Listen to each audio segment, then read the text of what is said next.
கடிகாரம், உடல் மேல் கொள்ளுங்கள் அதிகாரம். அதுவே உடலுக்கு உபகாரம், நோயின்றி காக்கும் பரிகாரம்.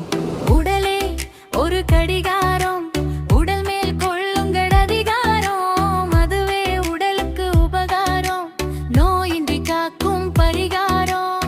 பிற்பகல் 7 முதல் பிற்பகல் 9 வரை என்னத்தான் செய்ய வேண்டும், என்னத்தான் செய்ய வேண்டும்?